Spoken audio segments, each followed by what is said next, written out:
Catholic Faith Video Edition Network. Mga kalakbay, mayong adlaw kanatong tanan.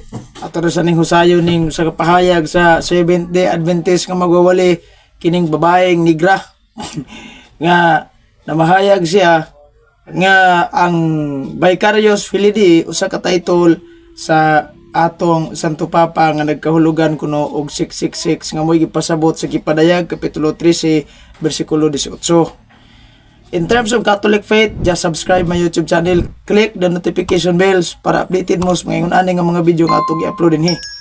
Karon, ato ning tagaghusay kay siyempre daghan kayo mga masaag ani nga mga Katoliko, labi na kadtong mga hilaw kayo sa pagtuong Katoliko. Atong tanawon ang iyang video. The name of the papal beast is Vicarious Filii Dei in Latin. It is the official title of the office that the Pope holds. Vicarious Filii Dei means Vicar of the Son of God or substitute Christ, which is really Antichrist. This is a blasphemous name, since there is only one Christ who entered the heavenly sanctuary at his resurrection. We do not need another Christ on earth. We do not need another God. Psalm chapter 86 and verse 10 tells us God alone is God. He alone is the Holy Father and must be worshipped and exalted. Not a pope, not Satan. Join us for more. Join us on Telegram, Thusia SDA Global Sentinel. Oh, muna yang nahimong pamahayag. Ang question, unsa mo ka tinuod yang giingon ato eksaminon? Kining giingon niya nga Vicarious Filii Dei sa nikadakong butbut. Kaya nga naman, ang fundamentals of the Catholic dogma mo joy nag-ingon nga ang title sa atong Santo Papa dili Vicarious Filii Dei. Unsa may giingon? Yeah.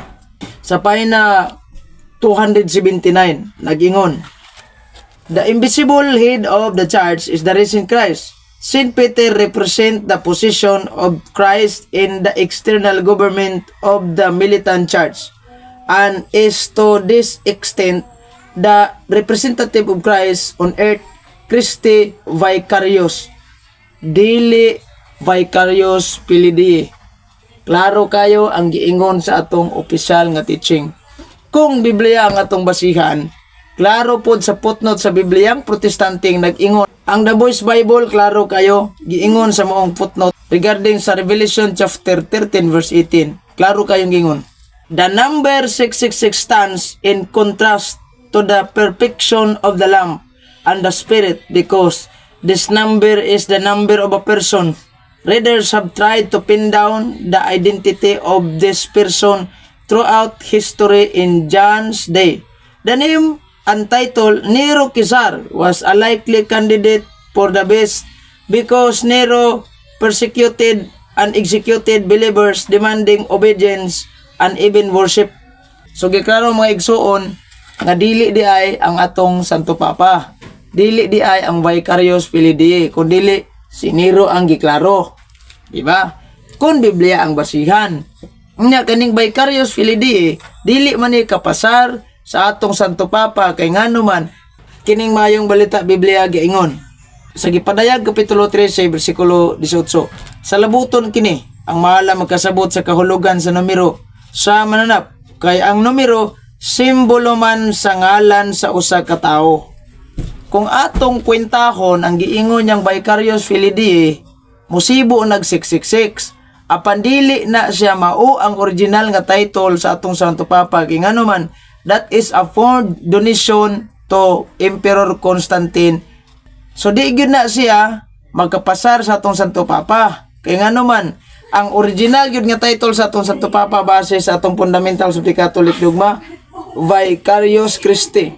Kung sumadahon na to ang Vicarious Christi, di gyud na magkapasar sa 666. Ikaduha, ang giingon sa Biblia is gikan sa ngalan sa usa ka tawo. Ang ngalan sa atong Santo Papa karon nga si Pope Francis mao si Pope George Mario Bergoglio. So dili ug sumadahon na to ang ngalan di gina kapasar. Mao na nga magtuon gyud tag tinuod kung kinsa ang buot ipasabot ana. In the first place, si Nero base sa Biblia, si Nero ang katumanan. Unya kay propitik mo na, nagagikan man sa ngalan sa usa ka tawo. Ung sumadahon na to ang ngalan sa usa ka tawo. Tukma ba ni sa founder sa 70 Adventist, si Ellen G. White? Yeah.